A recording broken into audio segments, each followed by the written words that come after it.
I'm Craig Kenneth, a relationship coach and a psychotherapist. Every relationship is different and every breakup is different. Work with me and you'll get professional help on your situation. And if you're in no contact, focused on personal growth, my workbook series, The Knowledge, will help you make changes like you've never made before. Available now at AskCraig.net.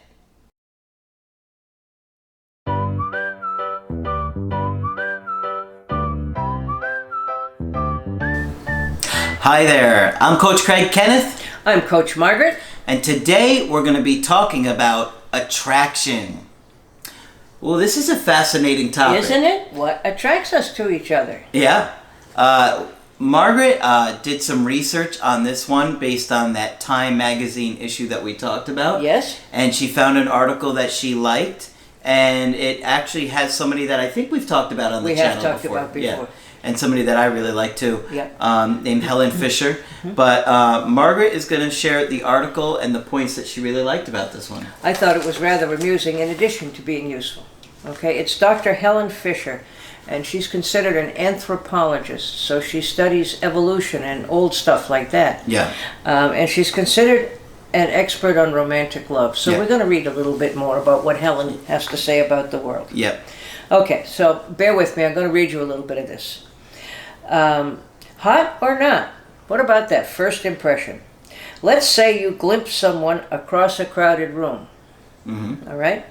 It takes your brain 100 milliseconds, okay, according to a Princeton University study, to form judgments about a host of traits. Mm-hmm. Attractiveness, likability, trustworthiness, competence, and aggressiveness. My God, in milliseconds. Isn't that incredible? Amazing.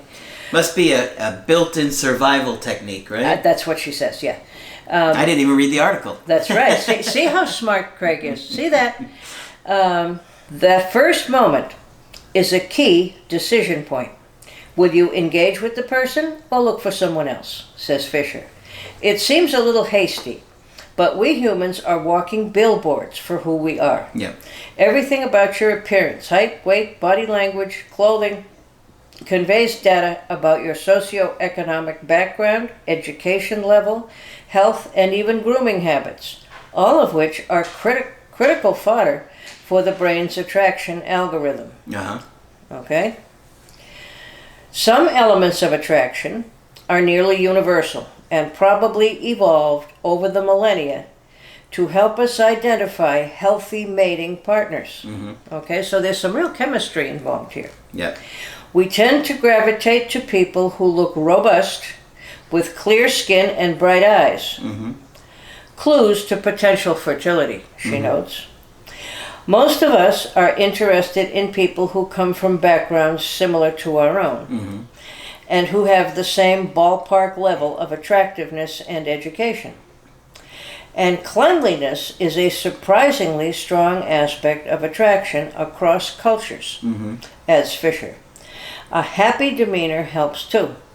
Several years ago, Swiss researchers found that people rate pictures of the same face as more attractive when the person is smiling than when he or she has a neutral expression.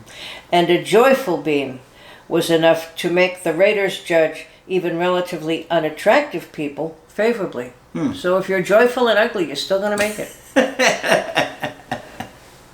Smiling. Although, are you joyful if you're ugly? You're joyful because you won this deal and everybody thinks you're attractive now. Smiling is a sign of healthy emotional adjustment and a good personality, says Fisher. But those instantaneous assessments of potential partners aren't wholly governed by Mother Nature. They're also influenced by your unique history. What Fisher calls your love map, an image of your ideal sweetheart you've been subconsciously sketching and revising, based on relationships with your parents, friends, crushes, and exes since you were a child. Is that clear? That's a long sentence. Sure. Okay. Unfortunately, a lot of those love maps are attracted to people that have will neglect you, abandon you. Yes, unfortunately. But then again, you don't know what parents' love maps were either. Mm-hmm. Yeah, I'm sure love maps get passed down. In any case, so I guess we all have some ideal person in there that we're looking for. Yeah. All right. We all have a built-in bias for beauty, for instance. The more symmetrical the face, the more your brain finds it pleasing. Mm-hmm. Possibly because symmetry is a Darwinian sign of good health. Who knew? Right? Explains Fisher. But by the time we're in our 20s and 30s, our idea of what makes someone good looking has become more complex and personal. We've learned that beauty is skin deep, and we've met people we're wildly attracted to who don't fit the traditional mold, says Jim Faus, P-F-A-U-S, a professor of neuroscience and psychology at Concordia University in Montreal.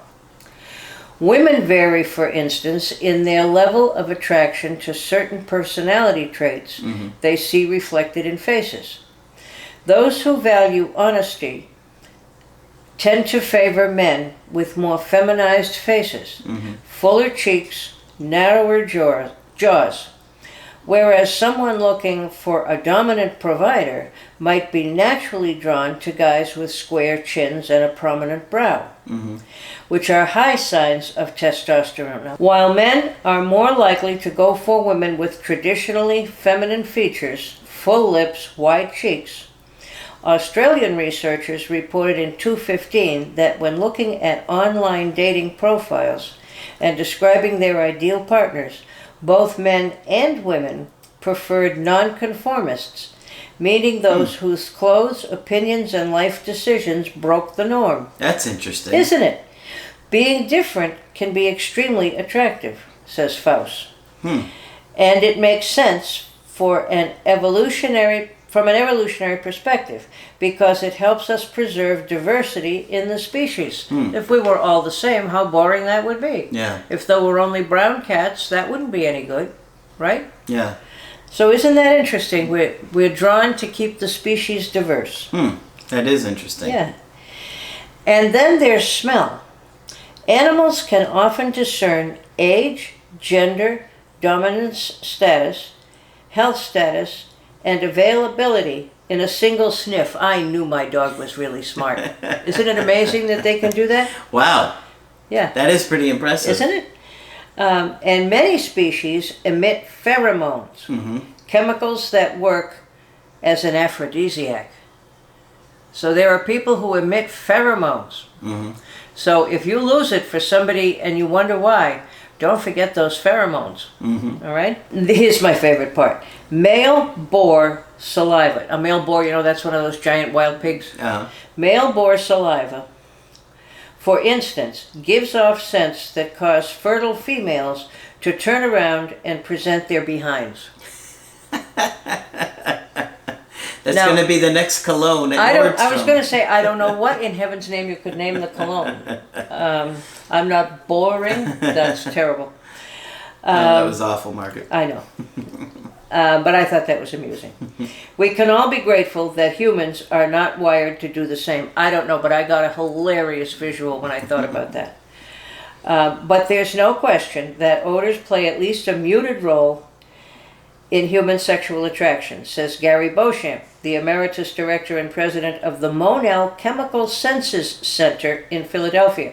Now, who knew there was a chemical sensors thing in Philadelphia? Yeah, interesting. But it's all very interesting. There's nothing on earth that some people aren't interested in, For instance, we probably each have a unique odor fingerprint, individual scents we emit that are associated with a set of genes involved in immune function, known as major histocompatibility complex. You don't have to spell that. And these odors play a role in attraction. Animals choose mates who are different odor-wise, so their offspring have a varied immune repertoire to help them survive bacteria and viruses. And there's some indication that this happens in humans as well. I have heard that before. I have too. Yeah. Very interesting. Yeah. In case we think it's all in about our brain, it's really not.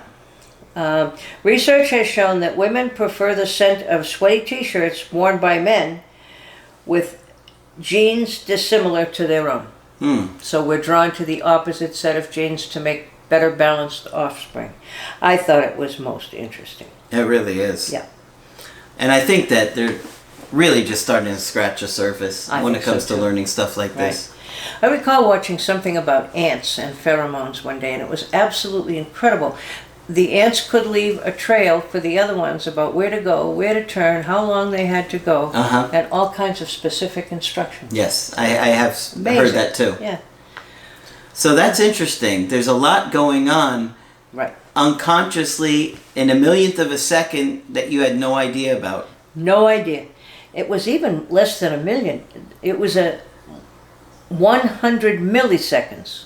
Instant. Now, what I want to know is, how do they even know that your brain could do that? Like, well, how did if they I do read that more research? from Helen Fisher, I'll find out. And I bet we couldn't figure it out till we had computers. Yeah.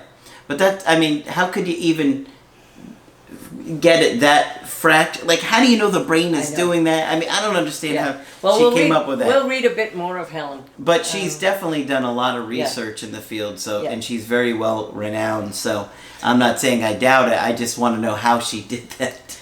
Well, I meant for fascinating stuff. Yeah, really enjoyed that one. Yeah. Like I said, we got that from the recent Time magazine issue that was out. And, I'm sure Margaret will start doing some research. Yes, I'm going to find out more about this Helen Fisher person. Yeah. It sounds like she knows all kind of neat stuff. Oh, she does. I've seen a lot of her stuff. Yeah. Of course, when you want to get our help personally, just go to my website, askcraig.net. Sign up for the coaching option that works best for you. I do email coaching and I do Skype.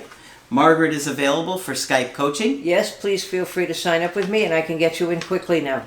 Just click on Margaret on the top of the website to do that. But that's it for this video. I'm Coach Craig Kenneth. I'm Coach Margaret. And we will talk with you soon.